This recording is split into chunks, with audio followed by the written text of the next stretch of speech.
Hello दोस्तों, talent nursing academy के online platform पे आपका बहुत बहुत स्वागत है।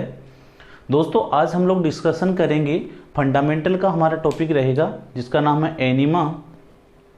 तो दोस्तों, क्लास स्टार्ट करने से पहले मैं आपको कहना चाहूँगा कि जिसने भी हमारा चैनल को अभी तक सब्सक्राइब नहीं किया है तो ज़रूर सब्सक्राइब करें और साथ साथ में बेल आइकन को भी प्रेस करें, जिससे हमारी जो भी क्लासेस है उसके नोटिफिकेशन आपको टाइम टू टाइम मिलते रहें। साथ साथ में जो भी वैकेंसी है उसकी इन्फॉर्मेशन या डिटेल के बारे में आपके पास में पहुंचती रहे, और साथ साथ में इसको शेयर भी करना ना भूले दोस्तों। ठीक है दोस्तों, तो दोस्तों आज हमारी जो क्लास रहेगी वो रहेगी एनीमा। तो आज का हमारा टॉपिक क्या है? एनीमा के बारे में। ठीक है दोस्तों, तो मैं बताना चाहूंगा कि एनीमा है एक्चुअली में होता क्या है, एनीमा की डेफिनेशन क्या होती है, क्या टाइप्स होते हैं, ठीक है, किन पेशेंट को हम लोग एनीमा यूज करते हैं जनरली। तो हम लोग डिटेल से डिस्कशन करेंगे दोस्तों। तो दोस्तों, डेफिनेशन की अगर बात करें कि एनीमा होता क्या है, तो एनीमा क्या होता है? एडमिनिस्ट्रेशन ऑफ लिक्विड और फ्लूइड।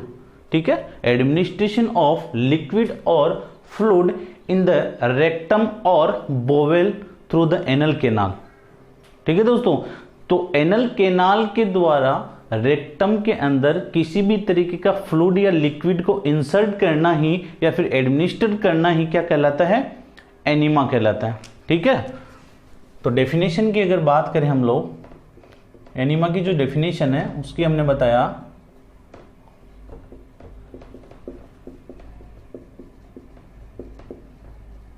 एडमिनिस्ट्रेशन ऑफ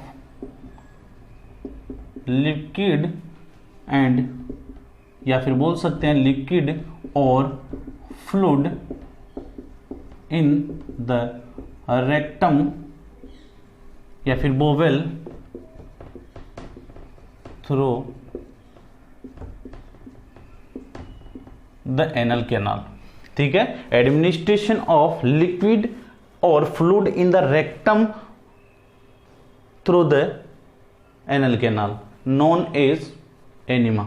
तो ये तो बात हुई एनीमा के डेफिनेशन की। नेक्स्ट वन हम लोग चलते हैं इसके पर्पजेज की ओर कि एनीमा का पर्पज क्या है या फिर एनीमा है किन लोगों को हम लोग एडमिनिस्टर करवाते हैं। तो जनरली दोस्तों सब जानते हैं कि एनीमा है किस कंडीशन में हम लोग यूज करते हैं। जनरली ये तो सुना ही होगा कि पेशेंट को कॉन्स्टिपेशन होता है तो जनरली सुनते हैं हम लोग कि इसको क्या लगा दो, एनीमा लगा दो। तो हम लोग डिटेल से पढ़ेंगे इसके पर्पजेस के बारे में कि क्या इसके पर्पज है। तो पर्पज की अगर बात करें तो फर्स्ट वन जो पर्पज है वो रहेगा डायग्नोस्टिक पर्पज, सेकंड वन है थेरापेटिक पर्पज। आपको और पर्पज याद हो ना हो दोस्तों, लेकिन दो पर्पज तो आपके जबान पे हमेशा रहने चाहिए। एनीमा के क्या पर्पज रहेंगे? मोस्ट इंपॉर्टेंट तो ये रहेंगे कि एक तो होगा डायग्नोस्टिक पर्पज। डायग्नोस्टिक पर्पज की अगर बात करें तो बोल सकते हैं पेशेंट की अगर सिग्मोइडोस्कोपी होनी है तो उन पेशेंट के अंदर क्या करेंगे हम लोग? एनीमा एडमिनिस्टर कराएंगे, जिससे उसकी बोवेल है वो क्लीन आउट हो जाए, वाश आउट हो जाए, और जो भी सिग्मोइड कोलन है उसका विजुअलाइजेशन है वो अच्छी तरीके से हो सके। ठीक है दोस्तों, नेक्स्ट वन हमने बताया थेरेपेटिक पर्पज। तो थेरेपेटिक पर्पज की अगर बात करें तो थेरेपेटिक पर्पज के अंदर हो सकता है कि न्यूट्रिशनल जो पर्पज होता है, ठीक है, पेशेंट को क्या करते हैं? न्यूट्रिशनल थेरेपी है वो भी एनीमा के थ्रू पेशेंट को प्रोवाइड कर सकते हैं। जनरली हम लोग देखते हैं कि जो कोई पेशेंट है जैसे कि हीमोफीलिया के पेशेंट है, हीमोफीलिया के पेशेंट के अंदर हम लोग आईवी लाइन के थ्रू हम लोग एडमिनिस्टर नहीं करा पाते क्योंकि ब्लीडिंग के चांसेस हो रहते हैं। इस कंडीशन में पेशेंट को क्या करते हैं? न्यूट्रिशन प्रोवाइड करने के लिए हम लोग न्यूट्रिशनल एनीमा है वो भी पेशेंट को प्रोवाइड कर सकते हैं। तो ये बात हुई थेरेपेटिक पर्पस की। नेक्स्ट वन पर्पस की अगर बात करें तो हम लोग बोल सकते हैं to relieve the constipation. Constipation को रिलीव करने के लिए भी क्या करते हैं हम लोग? एनीमा प्रोवाइड करते हैं। ठीक है दोस्तों, या फिर बोल सकते हैं to relieve the gaseous distension. Gaseous distension को रिलीव करने के लिए भी हम लोग क्या करते हैं? पेशेंट को एनीमा प्रोवाइड कर सकते हैं। ठीक है दोस्तों, नेक्स्ट वन बोल सकते हैं बिफोर द एनी सर्जरी। किसी भी तरीके की सर्जरी होनी हो पेशेंट की, जैसे कि बोल सकते हैं किसी पेशेंट की LSCS होना हो या फिर कोई मेगाकोलन सर्जरी होनी हो, तो जैसे कि इंटेस्टाइनल कोई सर्जरी होनी हो, उस कंडीशन में हम लोग क्या करेंगे? पेशेंट को एनीमा प्रोवाइड कर सकते हैं। या फिर बोल सकते हैं to reduce the inflammation.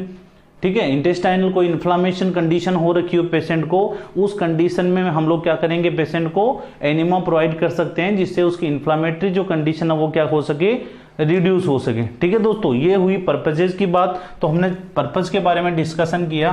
First one हमने देखा डायग्नोस्टिक पर्पस। डायग्नोस्टिक पर्पस के अंदर हमने देखा, एग्जाम्पल के रूप में देखते हैं सिग्मोइडोस्कोपी। ठीक है, किसी पेशेंट की सिग्मोइडोस्कोपी होनी हो। सिग्मोइडोस्कोपी का मतलब क्या हुआ? Visualization of sigmoid colon.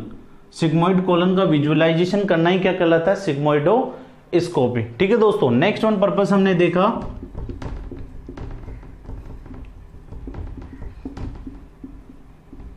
Therapeutic purpose. Next क्या देखा हमने? Therapeutic purpose. थेरेपेटिक पर्पस में देखे तो बोल सकते हैं न्यूट्रिशनल पर्पस। क्या बोल सकते हैं? Nutritional purpose. किसी पेशेंट को न्यूट्रिशनल थेरेपी देनी है, उस कंडीशन में हम लोग पेशेंट को क्या कर सकते हैं?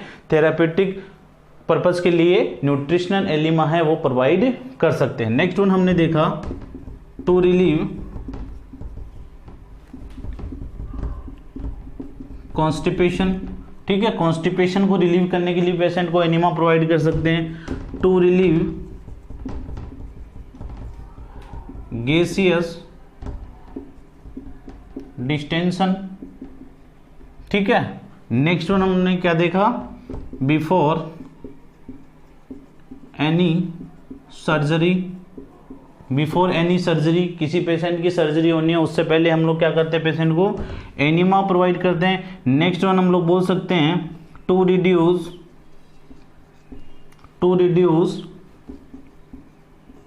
इन्फ्लामेशन। इन्फ्लामेशन रिड्यूस करने के लिए भी पेशेंट के अंदर क्या कर सकते हैं? एनिमा प्रोवाइड कर सकते हैं। तो ये बात हुई दोस्तों एनिमा के डेफिनेशन के बारे में।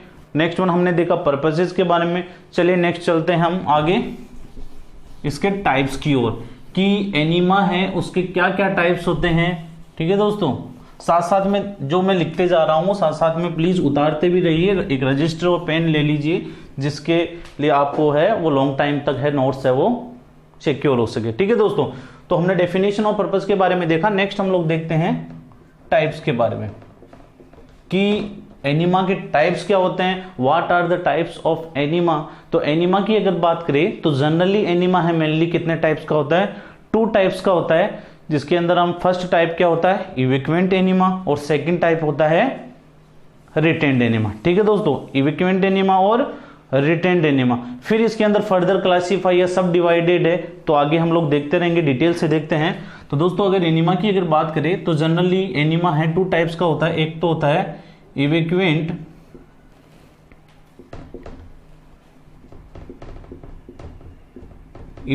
एनिमा और एक होता है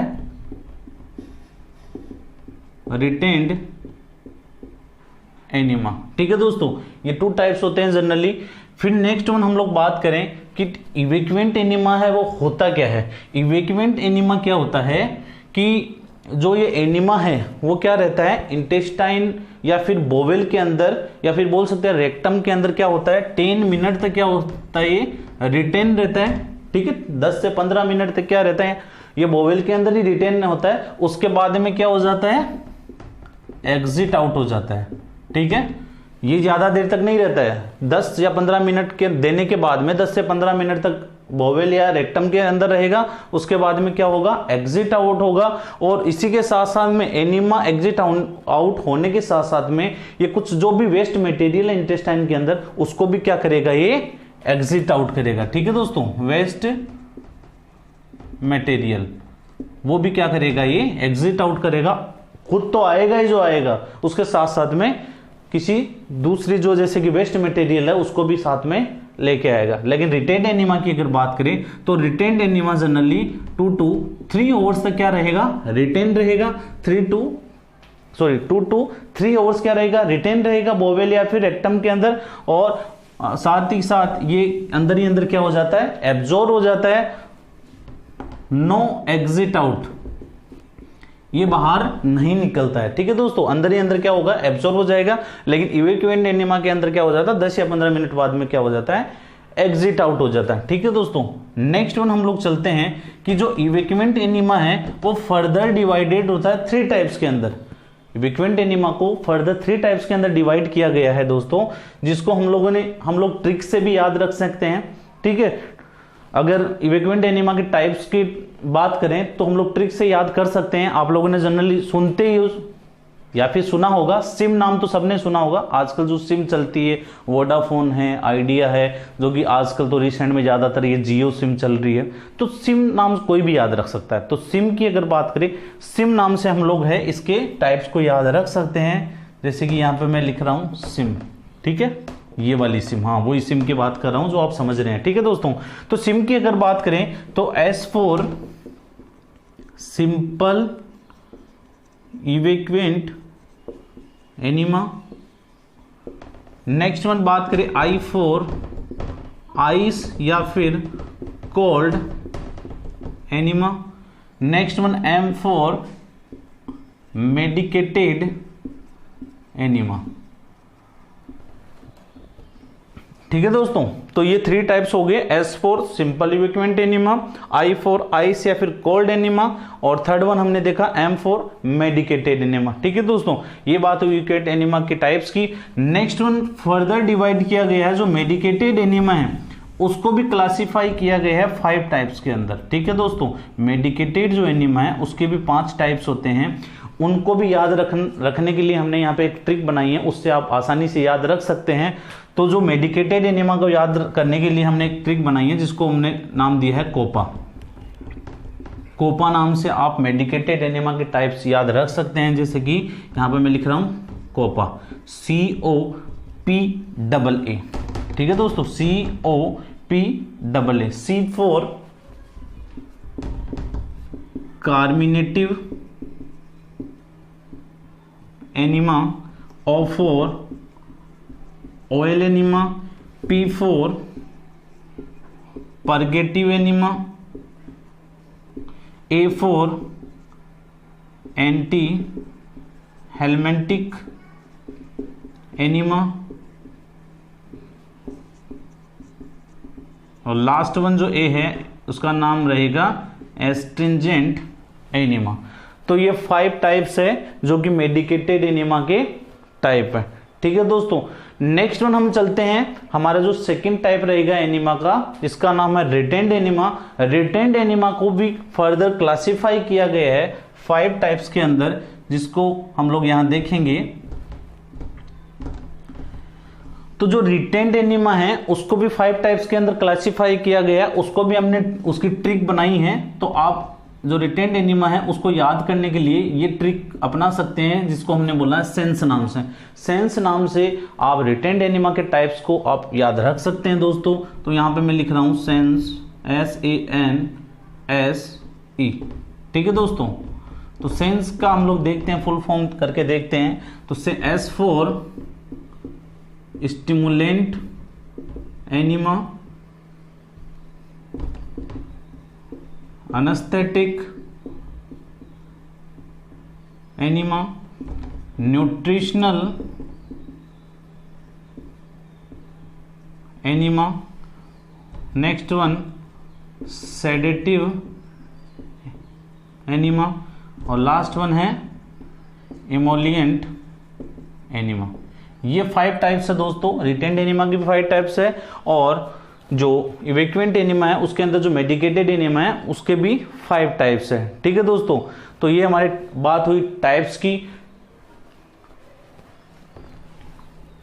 नेक्स्ट वन हम लोग चलते हैं आगे कि जो इवैक्यूएंट एनिमा है और जो रिटेंड एनिमा है उसके अंदर क्या क्या डिफरेंस है, difference between the evacuant enema और रिटेंड एनिमा। ठीक है दोस्तों, चलिए चलते हैं नेक्स्ट हम लोग अपने टॉपिक की ओर। तो हमने बताया कि difference between evacuant enema and retained enema. ठीक है दोस्तों, जो इवैक्यूएंट एनिमा है और रिटेंड एनिमा है उसके अंदर क्या डिफरेंसेस है। तो डिफरेंसेस की अगर बात करें तो अलग अलग पॉइंट वाइज इसको डिफरेंशिएट किया गया है। ठीक है दोस्तों, इसके अंदर हम लोग देखते हैं इस साइड में इवैक्यूएंट एनिमा के डिफरेंस देखेंगे और इधर रहेगा हमारा रिटेंड एनीमा। ठीक है दोस्तों, फर्स्ट वन हम लोग डिस्कशन करेंगे कि फर्स्ट वन क्या डिफरेंस रहेगा, किसके बेसिस के ऊपर डिफरेंसेस किया गया है। तो फर्स्ट वन हम लोग देखते हैं क्वांटिटीज के बारे में, कि जो क्वांटिटी है सॉल्यूशन की, जो भी क्वांटिटी रहेगी जो हम एडमिनिस्टर करेंगे उसकी क्वांटिटी कितनी रहने वाली है। तो क्वांटिटी के बेसिस पे इसके अंदर डिफरेंस बताया गया है। एक तो फर्स्ट वन हम लोग देखते हैं क्वांटिटी।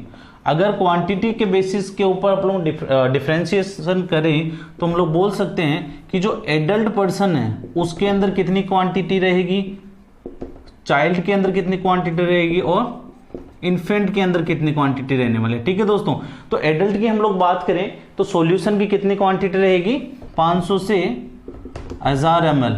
ठीक है दोस्तों, 500 से 1000 ml एडल्ट के अंदर रहेगी और 250 से 500 ml रहेगी चिल्ड्रन के अंदर या फिर चाइल्ड के अंदर, और लास्ट वन जो है लेस देन 250 ml रहेगी इन्फेंट के अंदर। ठीक है दोस्तों, ये बात हुई इवैक्यूएंट एनीमा की क्वांटिटी की। नेक्स्ट हम लोग चलते हैं रिटेंड एनीमा की ओर। रिटेंड एनीमा की अगर बात करें तो 100 से 150 ml क्वांटिटी रहने वाली है एडल्ट के अंदर। एडल्ट के अंदर रिटेंड एनीमा की क्वांटिटी कितनी रहेगी, 100 से 150 ml। जनरली हम लोग रिटेंड एनीमा है वो एडल्ट के अंदर जो प्रोवाइड करते हैं उसकी जो क्वांटिटी रहेगी 100 से 150 ml। ठीक है दोस्तों, ये तो बात हुई क्वांटिटी की। नेक्स्ट वन हम लोग चलते हैं सेकंड जो बेसिस, किसके बेसिस पे रहेगा, टेम्परेचर की अगर बात करें। अगर टेम्परेचर की बात करें कि सॉल्यूशन का टेम्परेचर क्या रहने वाला है, ठीक है, तो टेम्परेचर की अगर बात करें तो टेम्परेचर रहेगा 105 की से लेकर 110, मतलब 105 से लेकर 110 डिग्री फ़ारेनहाइट रहेगा एडल्ट के अंदर और 100 डिग्री फ़ारेनहाइट रहेगा चाइल्ड के अंदर। ठीक है, तो एडल्ट के अंदर कितना टेम्परेचर रहने वाला है इवैक्यूएंट एनीमा के अंदर, 105 से 110 डिग्री फ़ारेनहाइट और चाइल्ड के अंदर 100 डिग्री फ़ारेनहाइट। चलिए चलते हैं इधर रिटेंड एनीमा की ओर। रिटेंड एनीमा के अंदर कितना सॉल्यूशन का टेम्परेचर रहने वाला है, इसका देखो टेम्परेचर है ना तो ज़्यादा ठंडा रखना है इसको, इस सॉल्यूशन जो रिटेंड एनीमा के सॉल्यूशन को ना तो ज़्यादा ठंडा रखना है और ना ही ज़्यादा गर्म रखना है। ये किस टेम्परेचर पे दिया जाता है, 8 बॉडी टेम्परेचर।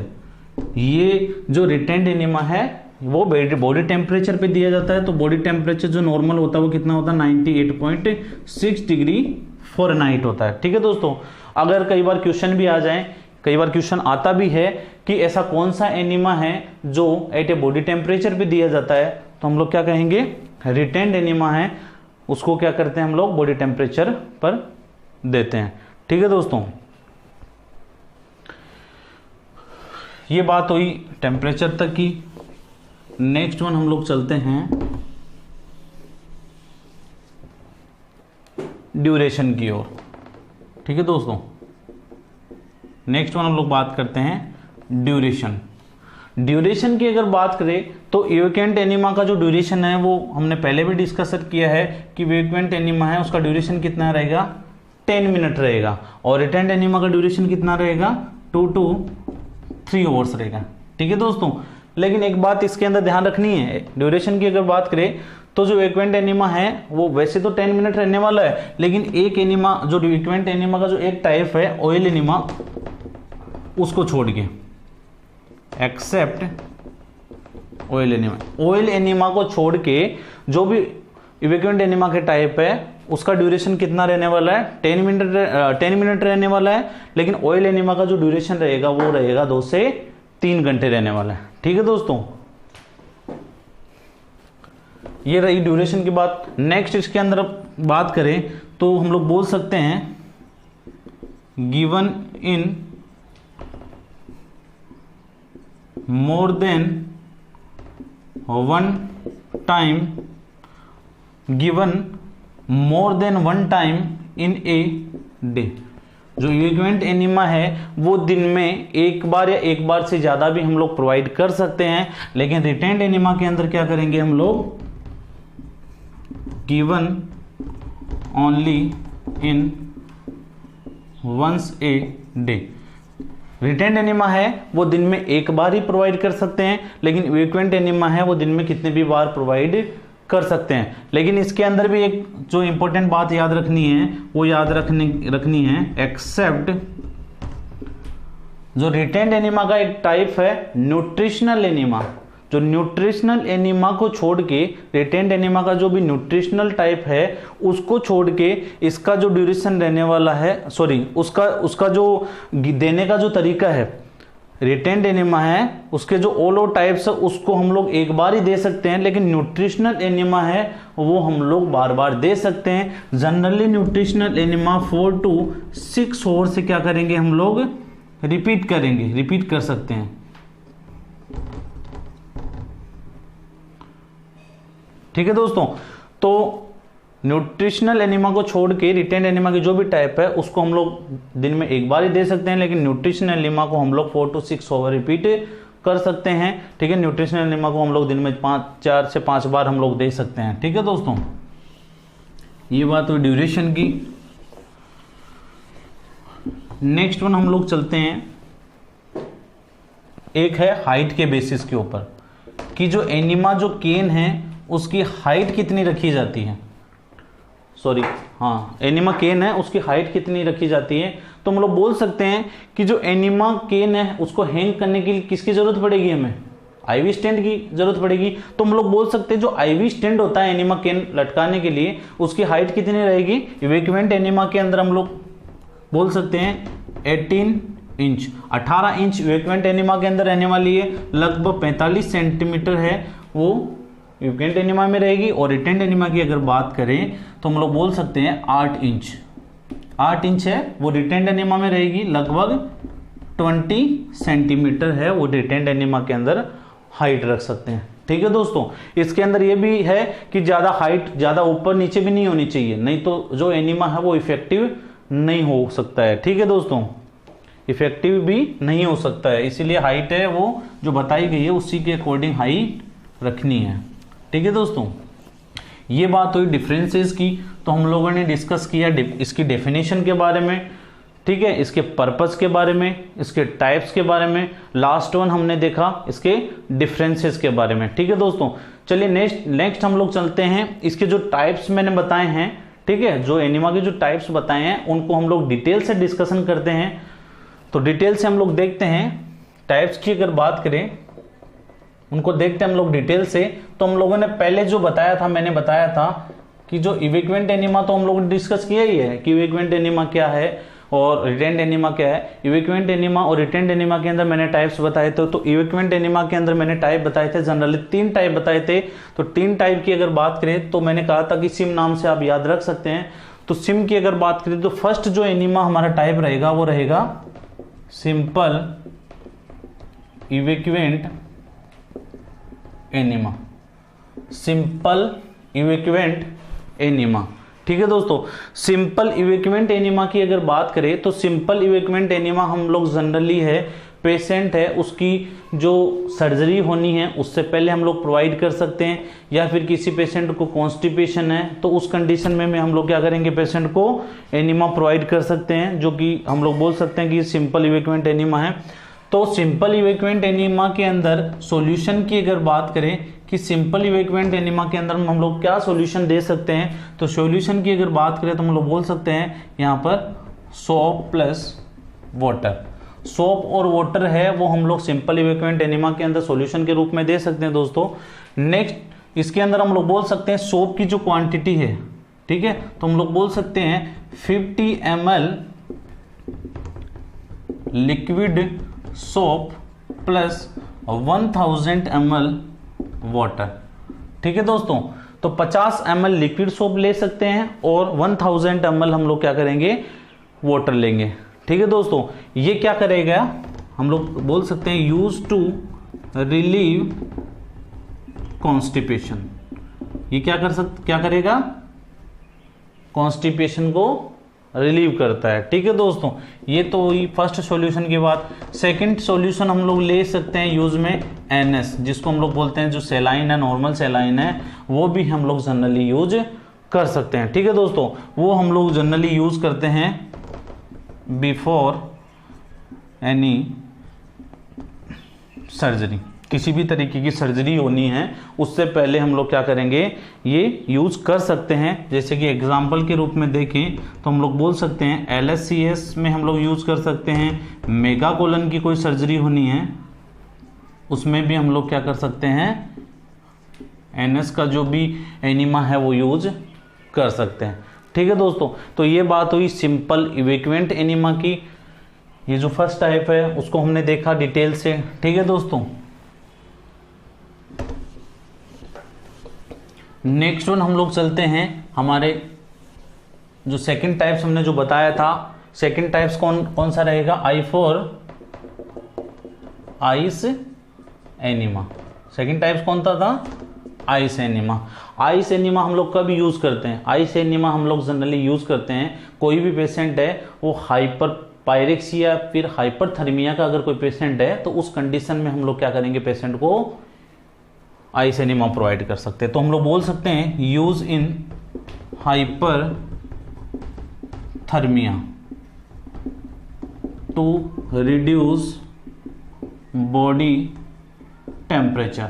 बॉडी टेम्परेचर को रिड्यूस करने के लिए या फिर हाइपरथर्मिया की जो कंडीशन है उसके अंदर हम लोग क्या करेंगे, आइस एनिमा यूज कर सकते हैं। आइस एनिमा के टेम्परेचर की अगर बात करें, ठीक है, आइस जो एनिमा उसका टेम्परेचर रहेगा लगभग 65 to 80 डिग्री फ़ारेनहाइट। ठीक है दोस्तों, ये आइस एनिमा के जो टेम्परेचर है उसकी बात हुई, 65 to 80 डिग्री फ़ारेनहाइट है वो टेम्परेचर रहने वाला। ये बात हुई सेकेंड एनिमा की। नेक्स्ट वन हम लोग चलते हैं थर्ड जो टाइप है एनिमा का। ठीक है, उसकी अगर बात करें तो थर्ड वन कौन सा रहेगा, मेडिकेटेड एनिमा। ठीक है दोस्तों, लास्ट जो थर्ड वन जो टाइप है वो कौन सा रहेगा, मेडिकेटेड एनिमा। मेडिकेटेड एनिमा में हमने बताया था, एक ट्रिक बताई थी मेडिकेटेड एनिमा के अंदर कि आप इस ट्रिक से याद रख सकते हैं। तो मेडिकेटेड एनिमा की एक ट्रिक बताई थी मैंने, क्या बताया था, कोपा। ठीक है दोस्तों, कोपा नाम से मैंने बताया था, इसको इस तरीके से याद रख सकते हैं। तो कोपा की बात करें तो फर्स्ट वन जो C4 पहला जो टाइप रहेगा वो हमारा क्या रहेगा, कार्मिनेटिव एनिमा। फर्स्ट टाइप कौन सा है, कार्मिनेटिव एनिमा। कार्मिनेटिव जो एनिमा है उसको हम लोग और क्या बोल सकते हैं, कार्मिनेटिव एनिमा है उसको हम लोग बोल सकते हैं एंटी स्पाज्मोटिक एनिमा। क्या बोलते हैं, एंटी स्पाज्मोटिक एनिमा। ये क्या करता है, टू रिलीव गैसियस डिस्टेंशन। क्या करता है ये, टू रिलीव गैसियस डिस्टेंशन। इसके अंदर हम लोग जो सॉल्यूशन है वो क्या यूज कर सकते हैं, क्या यूज करेंगे हम लोग, एग्जाम्पल के रूप में क्या यूज कर सकते हैं, टर्पेंटाइन प्लस वाटर। क्या यूज करते हैं हम लोग सॉल्यूशन के रूप में, जो भी लिक्विड है या सॉल्यूशन है उसके लिए हम लोग बोल सकते हैं टर्पेंटाइन और वाटर हम लोग यूज कर सकते हैं कार्मिनेटिव एनिमा के अंदर।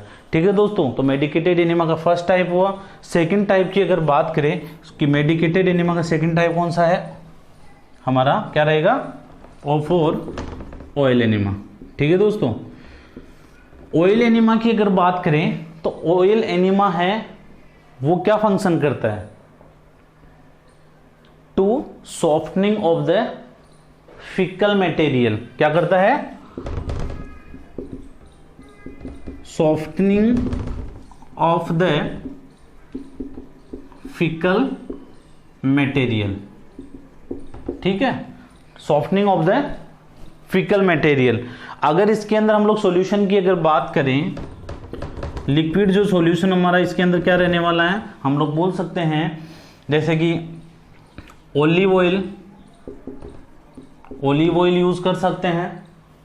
ठीक है, साथ साथ में हम लोग बोल सकते हैं कैस्ट्रोल ऑयल आता है वो भी हम लोग यूज कर सकते हैं। तो ऑयल एनिमा है वो क्या करता है, softening of the fecal material.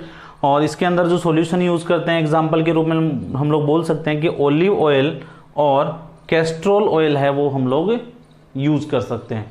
ठीक है दोस्तों, तो ये बात हुई, दो टाइप्स हम पढ़ चुके हैं कि मेडिकेटेड एनीमा के जो दो टाइप हैं, कार्मिनेटिव एनीमा, ऑयल एनीमा है, उसके अंदर क्या सॉल्यूशन यूज करते हैं और क्या क्या काम आते हैं। थर्ड वन हम देखते हैं P for purgative enema, P for purgative enema. ठीक है दोस्तों, परगेटिव एनीमा की अगर बात करें तो परगेटिव एनीमा क्या करता है, to increase peristaltic movement. Purgative enema क्या करता है, पेरिस्टाल्टिक मूवमेंट को क्या करता है, इंक्रीज करता है। ठीक है दोस्तों, और परगेटिव एनीमा है उसके अंदर सॉल्यूशन के रूप में हम लोग क्या यूज कर सकते हैं, सॉल्यूशन की अगर बात करें तो परगेटिव एनीमा में हम लोग क्या यूज कर सकते हैं, ग्लिसरीन यूज कर सकते हैं। क्या यूज कर सकते हैं, ग्लिसरीन यूज कर सकते हैं। साथ साथ में और क्या यूज कर सकते हैं, ग्लिसरीन प्लस कैस्ट्रोल ऑयल भी यूज कर सकते हैं, जिसका रेशियो रहेगा 1:1। ठीक है दोस्तों, तो ग्लिसरीन और कैस्ट्रोल ऑयल भी यूज कर सकते हैं, सॉरी कैस्ट्रोल ऑयल। और क्या यूज कर सकते हैं, ग्लिसरीन प्लस वाटर भी हम लोग यूज कर सकते हैं दोस्तों, 1:2 इसका ग्लिसरीन और वाटर का रेशियो रहने वाला है। ठीक है, और क्या यूज कर सकते हैं,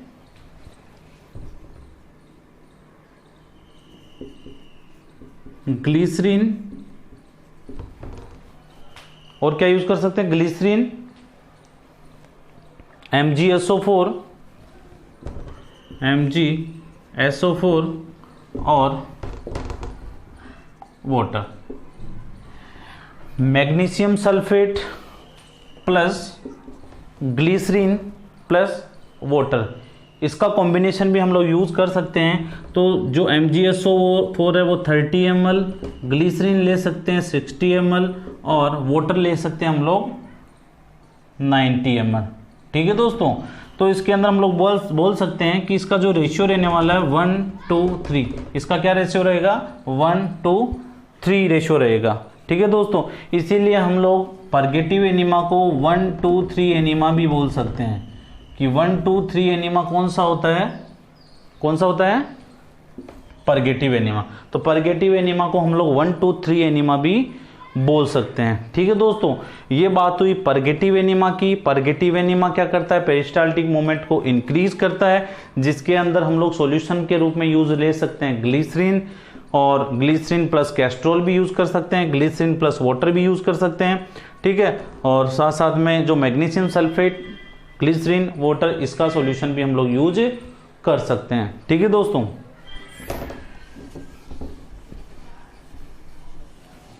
नेक्स्ट टाइप की ओर हम लोग चलते हैं। तो नेक्स्ट टाइप हमारा रहेगा एंटी हेलमेंटिक एनीमा। नेक्स्ट टाइप कौन सा हमारा, एंटी हेलमेंटिक एनीमा। तो एंटी हेलमेंटिक एनीमा की अगर बात करें तो ये क्या करता है, टू डिस्ट्रॉय पैरासाइट ग्रोथ। ठीक है दोस्तों, एंटी हेलमेंटिक क्या करेगा, पैरासाइट जो ग्रोथ है उसको क्या करेगा, डिस्ट्रॉय करेगा। ठीक है दोस्तों, तो पैरासाइट ग्रोथ है उसको डिस्ट्रॉय करने के लिए हम लोग यूज क्या कर सकते हैं, एग्जाम्पल के रूप में सॉल्यूशन की अगर बात करें तो हम लोग बोल सकते हैं सॉल्ट एंड वाटर। सोल्ट और वाटर हम लोग क्या कर सकते हैं, यूज कर सकते हैं। सोल्ट वाटर है वो हम लोग पेशेंट के अंदर एंटी हेलमेंटिक एनीमा के रूप में दे सकते हैं। इसका हम लोग बोल सकते हैं कि इसका जो सॉल्यूशन है वो हम लोग बना सकते हैं, इसका जो रेशियो रहने वाला 1:10 रहेगा। ठीक है दोस्तों, ये बात हुई एंटी हेलमेंटिक एनीमा की।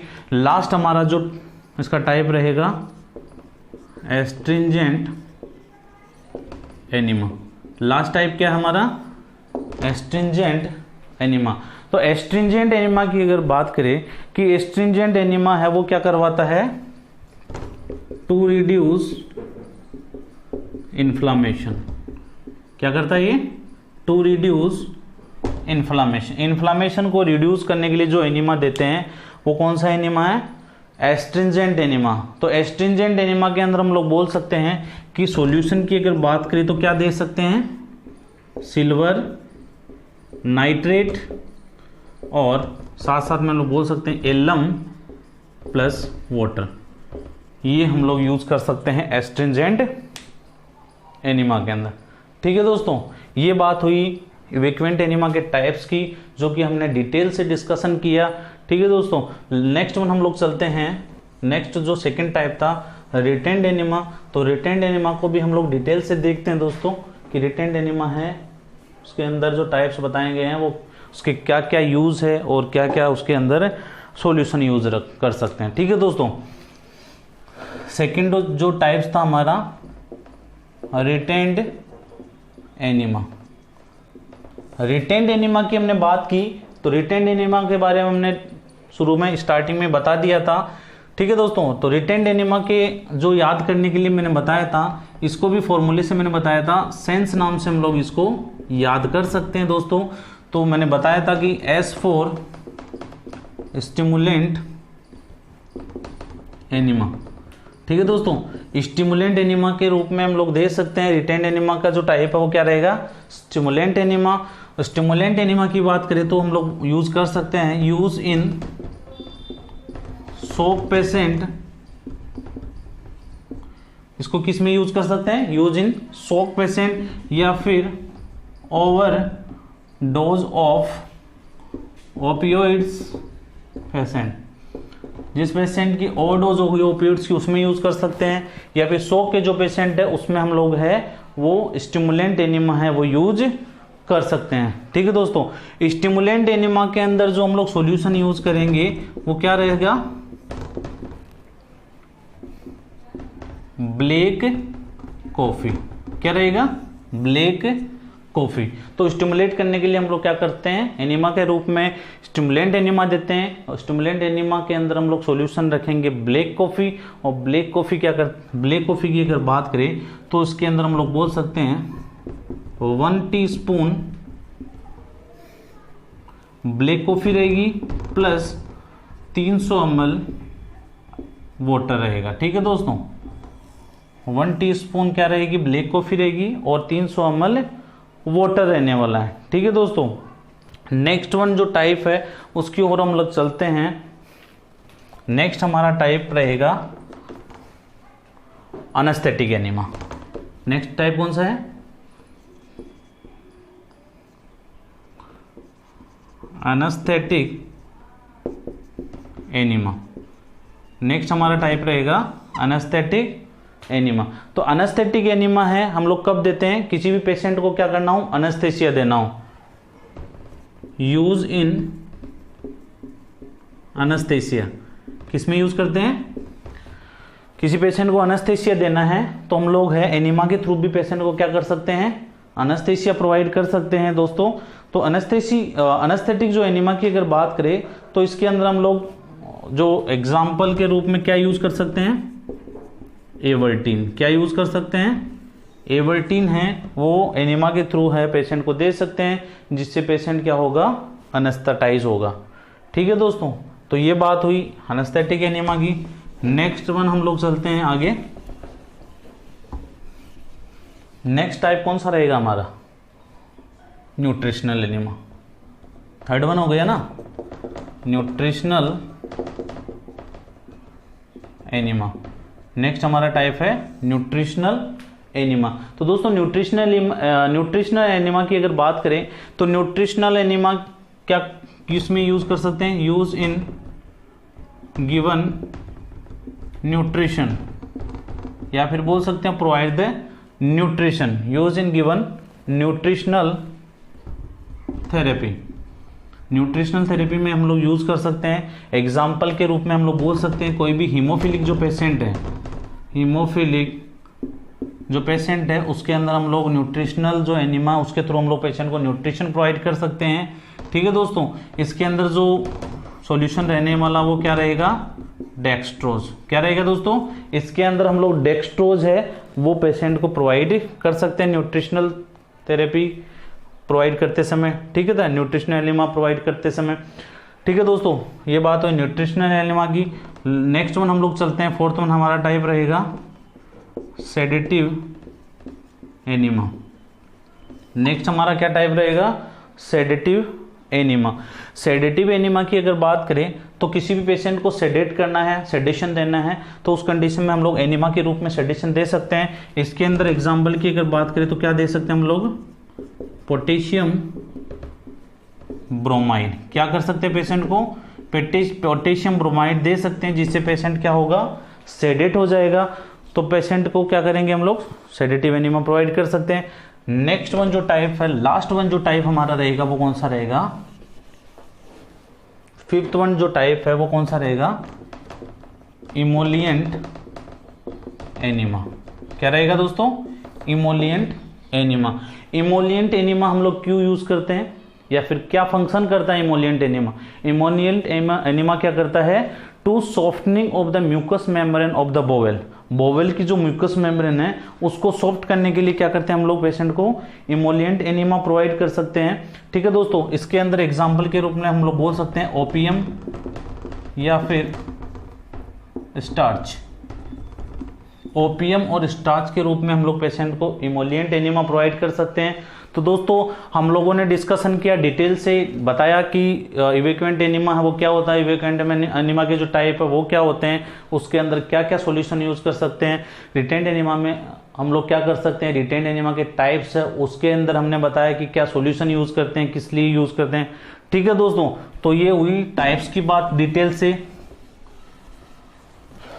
नेक्स्ट वन हम लोग चलते हैं इसके प्रोसीजर की ओर। ठीक है दोस्तों, इसके प्रोसीजर की ओर चलते हैं।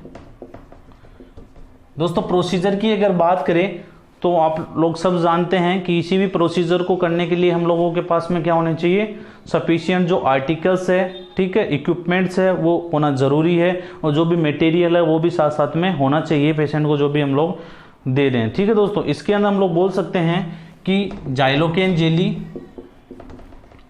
क्या होनी चाहिए, जाइलोकेन जेली होनी चाहिए। ठीक है दोस्तों, प्रॉपर सॉल्यूशन होना चाहिए, प्रॉपर सॉल्यूशन। ठीक है दोस्तों, नेक्स्ट वन हम लोग बोल सकते हैं आईवी स्टैंड होना चाहिए। जाइलोकेन जेली हो गई, प्रॉपर सॉल्यूशन हो गया। ठीक है दोस्तों, साथ में आईवी स्टैंड हो गया। या फिर हम लोग नेक्स्ट वन हम बोल सकते हैं फुनेल जो कैथेटर है, फुनेल कैथेटर है वो भी हमारे पास में होना चाहिए प्रोसीजर करने से पहले। ठीक है दोस्तों, केन होना चाहिए, can and catheter, can and catheter, funnel catheter की हमने बात की, केन एंड कैथेटर होना चाहिए। ठीक है दोस्तों, नेक्स्ट वन हम लोग बात करें कैथेटर की अगर बात करें तो कैथेटर में क्या होना चाहिए, अलग अलग साइज के कैथेटर होने चाहिए। ठीक है दोस्तों, एडल्ट के लिए होना चाहिए, या फिर हम लोग देखते हैं कि एक तो कैथेटर की साइज होनी चाहिए 22 से 30 सेंटीमीटर। ठीक है दोस्तों, 22 से 30 सेंटीमीटर का, सॉरी फ्रेंच में होता है, ठीक है, क्या होना चाहिए 22 से 30 फ्रेंच का क्या होना चाहिए, कैथेटर की साइज होनी चाहिए। एक होनी चाहिए 14 से 18 फ्रेंच का होना चाहिए। ठीक है, और अगर बात करें कि 22 से 30 फ्रेंच वाला है हम लोग किस में यूज कर सकते हैं, एडल्ट में यूज कर सकते हैं। 14 से 18 फ्रेंच का है हम लोग चाइल्ड में यूज कर सकते हैं। और जो लास्ट वन रहेगा हमारा 12 फ्रेंच, जो 12 फ्रेंच का जो कैथेटर है वो हम लोग यूज कर सकते हैं इन्फेंट के अंदर। ठीक है दोस्तों, ये हो गया एडल्ट, ये हो गया चाइल्ड, और लास्ट वन हो गया इन्फेंट। तो जो फुनेल कैथेटर है वो 22 से 30 फ्रेंच का, 14 से 18 फ्रेंच का और 12 फ्रेंच का हम लोग यूज कर सकते हैं दोस्तों। नेक्स्ट वन हम लोग बात करते हैं पोजीशन की। ये तो हो गया प्रोसीजर की बात की, प्रोसीजर के अंदर हम लोगों को क्या क्या आर्टिकल्स चाहिए। ठीक है, उसकी बात आर्टिकल्स की बात होगी कि आर्टिकल्स के अंदर हम लोगों को जाइलोकेन जेली चाहिए, प्रॉपर सॉल्यूशन चाहिए, आईवी स्टेंट चाहिए, फुनेल कैथेटर चाहिए, साथ साथ में केन भी चाहिए। ठीक है, केन कैथेटर है वो बहुत जरूरी है। ठीक है दोस्तों, केन क्यों जरूरी है, अगर एनीमा है उसका सॉल्यूशन लार्ज क्वांटिटी में है उसके लिए हमें क्या चाहिए, केन यूज करना पड़ता है। ठीक है दोस्तों, नेक्स्ट वन में हम बात करते हैं पोजीशन की, कि किसी भी पेशेंट को क्या करना हो, एनीमा देना हो तो हम लोग कौन सी पोजीशन प्रोवाइड करते हैं, कौन सी पोजीशन प्रोवाइड कर सकते हैं। जनरली सुना होगा सिम्स लेटरल, पेशेंट को क्या करेंगे, सिम्स लेटरल या फिर लेफ्ट लेटरल पोजीशन हम लोग प्रोवाइड कर सकते हैं। सिम्स लेटरल या फिर लेफ्ट लेटरल। मान लो एग्जाम के अंदर आपके पास में ये ऑप्शन हो, ठीक है, दोनों ही ऑप्शन हो, तो फर्स्ट प्रायोरिटी क्या रहेगी दोस्तों? फर्स्ट प्रायोरिटी रहेगी सिम्स लेटरल की और सेकंड प्रायोरिटी रहेगी लेफ्ट लेटरल की। कोई भी एग्जाम में क्वेश्चन आए तो उसके अंदर दोनों दे रखे हैं, तो फर्स्ट प्रायोरिटी सिम्स लेटरल की रहेगी, हो सके तो सिम्स लेटरल ही करके आना, और सेकंड प्रायोरिटी रहेगी लेफ्ट लेटरल की। ठीक है, सिम्स लेटरल लेफ्ट लेटरल क्यों देते हैं? क्योंकि अच्छी तरीके से क्या हो जाए, विजुअलाइज हो जाए, क्योंकि इंटेस्टाइन है या सॉरी जो रेक्टम है वो क्या होता है, लेफ्ट साइड में होता है, जिस तरीके से अच्छे से क्या हो वो विजुअलाइज हो सके और अच्छी तरीके से हम लोग क्या कर सकें, पेशेंट को एनिमा प्रोवाइड कर सके। ठीक है दोस्तों, साथ साथ में हम लोग क्या करेंगे, जाइलोकेन जेली है, जैसे ही प्रोसीजर करते हैं तो जाइलोकेन जेली है वो अप्लाई करेंगे। जाइलोकेन जेली है apply on tip of catheter. Tip of जो कैथेटर है उस पे हम लोग क्या करेंगे, जाइलोकेन जेली अप्लाई करेंगे। उसके बाद में क्या करेंगे, इसको जो कैथेटर है उसको क्या करेंगे, इंसर्ट करेंगे। जब भी हम लोग कैथेटर को इंसर्ट करेंगे तो पेशेंट को क्या करेंगे, जब हम लोग कैथेटर इंसर्ट करते हैं तो पेशेंट को क्या करेंगे, इंस्ट्रक्ट करेंगे, instruct to take deep breath. Patient को क्या करेंगे, डीप ब्रीथ के लिए क्या करेंगे, इंस्ट्रक्ट करेंगे। ठीक है दोस्तों, या हम लोग बोल सकते हैं कि पेशेंट को इनहेल और एक्सेल करने के लिए बोलेंगे। साथ साथ में पेशेंट को क्या बोलेंगे, आप डीप ब्रीथ करिए और बाद में एक्सेल करिए, जिससे पेशेंट है उसको क्या नहीं हो, पेन नहीं हो। और साथ साथ में हम लोग बोल सकते हैं उसका जो स्पिंटर होता है, जो एनल स्पिंटर होता है वो क्या हो, रिलैक्स हो सके, जिससे जो कैथेटर है वो आसानी से इंसर्ट कर सकते हैं। ठीक है दोस्तों, नेक्स्ट वन हम लोग बोल सकते हैं कि जो कैथेटर इंसर्शन है, कैथेटर इंसर्शन कि पेशेंट के अंदर जो रेक्टम का जो कैथेटर है, रेक्टम के अंदर जो कैथेटर वो कितना इंसर्ट करते हैं दोस्तों। तो कैथेटर इंसर्ट करने की अगर बात करें तो इंसर्शन की अगर बात करें तो 3 से 4 इंच किसमें यूज करते हैं, एडल्ट के अंदर हम लोग कैथेटर इंसर्ट करते हैं, और 1 से 1.5 इंच हम लोग इंसर्ट कर सकते हैं चाइल्ड के अंदर। ठीक है दोस्तों, एडल्ट के अंदर हम लोग जो कैथेटर वो इंसर्ट करेंगे 3 से 4 इंच, और चाइल्ड के अंदर हम लोग जो इंसर्ट कर सकते हैं 1 से 1.5 इंच है वो कैथेटर इंसर्ट कर सकते हैं। ठीक है दोस्तों, लास्ट में ये हमने कर दिया, प्रोसीजर के अंदर ये आर्टिकल्स यूज कर लिए। प्रोसीजर कर रहे हैं, मान लीजिए अप्लाई करेंगे टिप ऑफ द जो कैथेटर, उसके ऊपर जाइलोकेन जेली लगाएंगे, फिर करेंगे पेशेंट को इंस्ट्रक्ट करेंगे कि इनहेल और एक्सेल करते रहिए, साथ साथ में डीप ब्रीथिंग करते रहिए, जिससे जो रेक्टल जो स्पिंटर है, जो एनल स्पिंटर वो रिलैक्स हो जाए, जिससे आसानी से कैथेटर वो इंसर्ट कर सकते हैं। कैथेटर इंसर्ट करने की जो साइज है वो, जो कैथेटर कितना इंसर्ट कर सकते हैं, 3 to 4 इंच है वो एडल्ट के अंदर इंसर्ट करेंगे, 1 से 1.5 इंच है वो चाइल्ड के अंदर इंसर्ट करेंगे। ठीक है, इंसर्ट करते समय कौन सी पोजीशन हमें यूज करनी है, सिम्स लेटरल हम लोग फर्स्ट प्रायोरिटी में रखेंगे, सेकंड प्रायोरिटी में रहेगी लेफ्ट लेटरल पोजीशन रहेगी। ठीक है दोस्तों, लास्ट में ये सब करने के बाद में हम लोग क्या करेंगे, पेशेंट को प्रोवाइड बेड पान।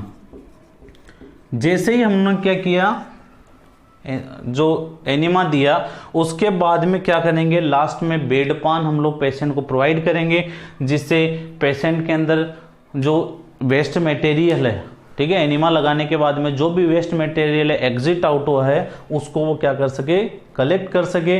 इसलिए पेशेंट को हम लोग लास्ट में क्या करेंगे, बेड पान प्रोवाइड करेंगे। ठीक है दोस्तों, कई बार एग्जाम के अंदर क्वेश्चन आता है कि किसी पेशेंट को एनिमा प्रोवाइड कर रहे हैं और उसके साथ साथ में उसको क्या हो गया, पेन हो रहा है, एब्डोमिनल क्रैम्प्स हो रहा है, एब्डोमिनल पेन हो रहा है, तो उस कंडीशन में हमें क्या करना चाहिए।